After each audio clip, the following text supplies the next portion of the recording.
Number one, put God first. Put God first in everything you do. Everything that you think you see in me, everything that I've accomplished, everything that you think I have, and I have a few things, everything that I have is by the grace of God. 40 years ago, March 27th, 1975, it was 40 years ago, just this past March, I was flunking out of college. I had a 1.7 grade point average. I was sitting in my mother's beauty shop. They still call it beauty shop now, but they call it, yeah, I was sitting in the beauty parlor. I was sitting in my mother's beauty parlor, and I'm looking in the mirror, and I see behind me this woman under the dryer. And every time she looked up, every time I looked up, she was looking at me, just looking me in the eye. And I didn't know who she was, and I said, she said, somebody give me a pen, give me a pencil, I have a prophecy. March 27, 1975, she said, boy, you are gonna travel the world and speak to millions of people. Now mind you, I flunked out of college.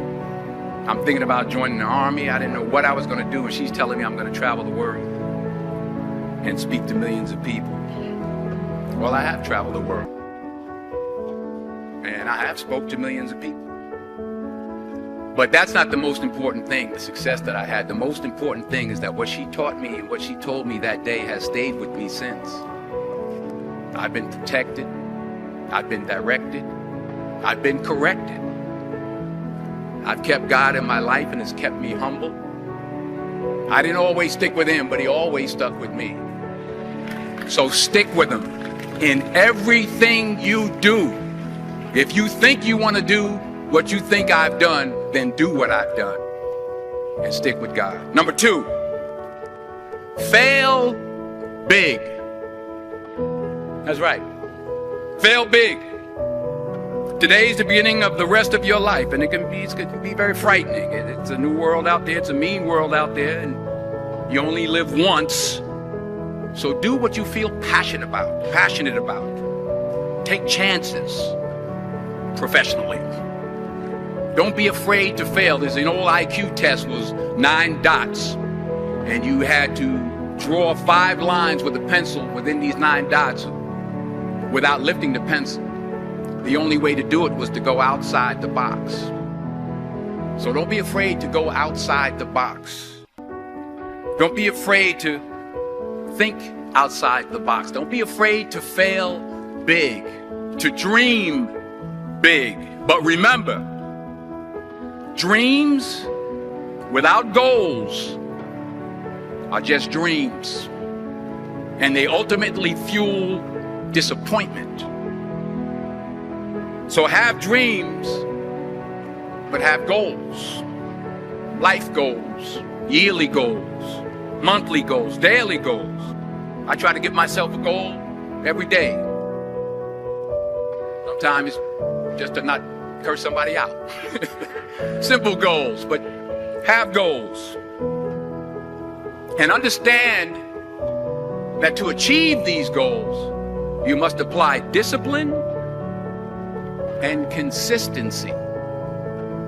In order to achieve your goals, you must apply discipline, which you have already done, and consistency every day, not just on Tuesday and miss a few days.